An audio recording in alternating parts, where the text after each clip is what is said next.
Good morning.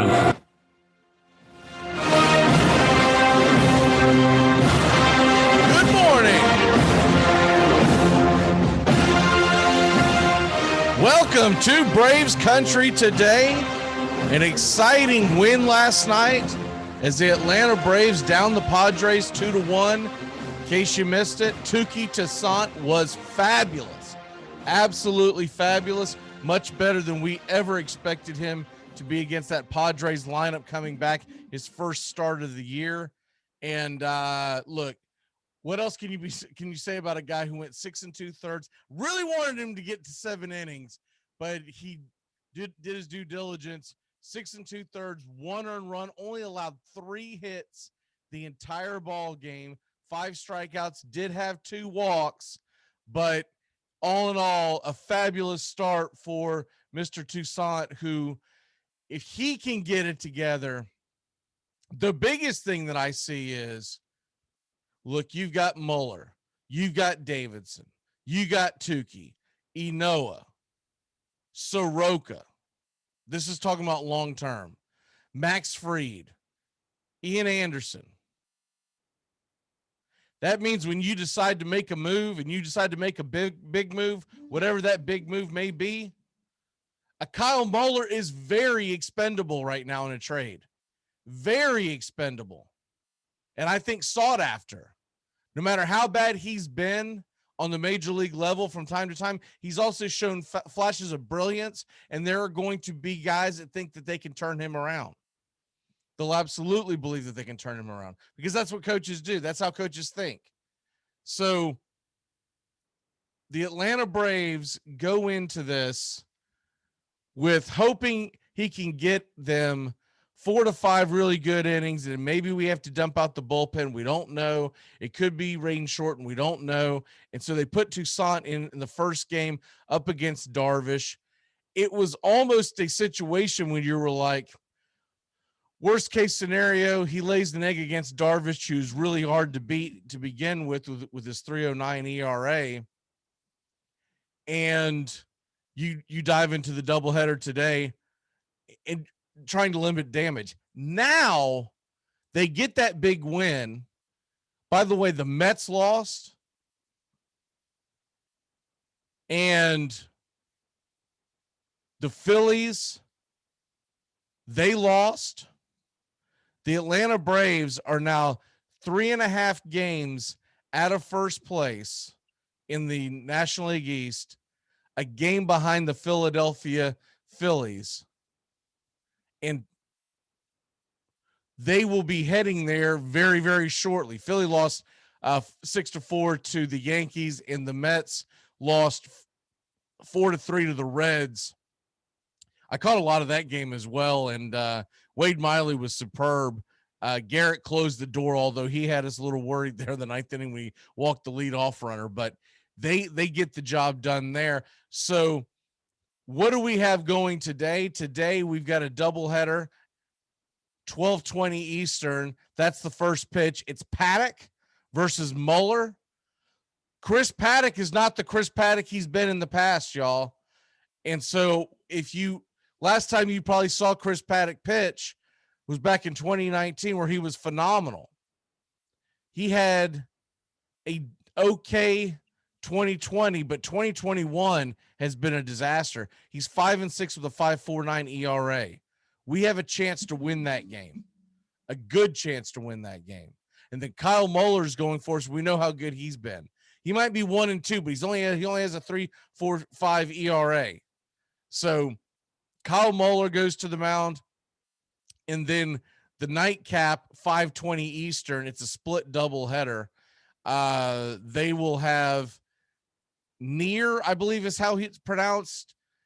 He has no record, 4.91 ERA. I believe this is what I heard last night. It's essentially going to be a bullpen game for San Diego, and Bryce Wilson will go for the Atlanta Braves. So you're going to have 2 7-inning games, split doubleheader, and what you'll have there is a situation where if these guys look, Bryce Wilson can usually give you 4 or 5 really good innings. So if he can do that again today and Muller goes how Muller's been going and gets you 5 or 6, it'll be minimal damage on the bullpen, which is going to be huge because tomorrow begins a 4-game set in Philadelphia, and Charlie Morton will go to the mound there. So let's not get our head ahead of ourselves there. But Charlie Morton is set to go up against the Phillies against Matt Moore, advantage Atlanta. So right now we've got a doubleheader that we're trying to at least split. That's the bare minimum you want, is a split. If we find a way to sweep this and sweep out the San Diego Padres after losing the first 2 or 3 to Tampa Bay, that gives you a lot of momentum going into the Philadelphia series, and of course, which will wrap around into the Mets series. This is a really big day for Atlanta Braves baseball. I feel like if they at least split, they're going to have a lot of momentum going in, and this Phillies series is huge. And if as long as they don't lay an egg in Philadelphia, the Mets series is enormous. And then we'll hit the trading deadline. And if we haven't crapped out of it and fell out of it, the Atlanta Braves will make some moves. I don't think they'll be. I've had a couple of people send me messages about this. I don't believe they're going to do anything that's going to like shock the world. And we'll get into their trade possibilities as it gets closer. But I honestly think Atlanta will try to add a reliever to bolster that bullpen, maybe even 2 relievers, but I don't think it's going to be anything. Yeah, I seriously doubt it's going to be Craig Kimbrell, because that's the number one question everyone keeps asking. Is Craig Kimbrell coming to Atlanta? Is Craig Kimbrell coming to Atlanta? He's got so much money owed, and Atlanta's going to have some dead money with depending on what happens with Ozuna, that this is going to be a difficult road to navigate. But if you can add some solid relief arms, and some of the guys that I have in mind are like Ian Kennedy of Texas, ones that I don't think that you would have to give up the farm for. But if Atlanta can add a couple of solid relief arms, this team can make the playoffs, y'all. You would love to add an extra bat. You would love to get another bat in the outfield specifically. I think the infield is playing phenomenal, and we're going to get Darno back. I really like what I've seen out of Stephen Vogt. The way he commanded last night's game with Touki Toussaint was phenomenal. And Jock Peterson has played very good baseball. And I think he's that extra plug, when he dropped the bunt down yesterday. I thought that was huge. So I really believe Atlanta has got a chance to really make some big time noise. They get Darno back in August, hopefully.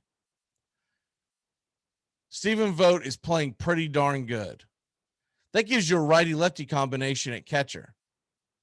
Also gives you a decent bat off the bench. If they can figure it out and get to the All-Star break, add a couple of relievers, they don't need a starting pitcher.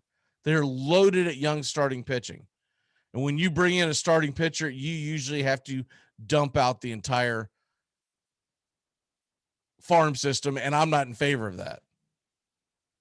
But you get a couple of decent relievers, ones that can make the other relievers a little more dangerous, because if the deeper you make that bullpen, the easier you make it on the guys in the back.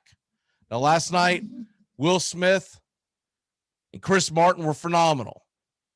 Matzik got you a little worried, but he got through it. If Matzik can start pitching like he was at the end of last year, they sent Minter down. If he can turn it around, and then of course the other thing would be, in a big way, would be if Sean Newcomb, who has came up, if we can get the Sean Newcomb of old coming out of that bullpen. I don't know why they ever took him out of the damn starting rotation. It made no sense. He was so good as relief. Keep him as a reliever, and we can get this thing rolling. All right, we'll go ahead and get out of your hair today. Go Braves, doubleheader, 12:20 first pitch, 5:20 first pitch on the second one. And we will be here tomorrow to kick off the Philadelphia Phillies series. Let's get a sweep, baby. Bust out them brooms. You're in Braves country.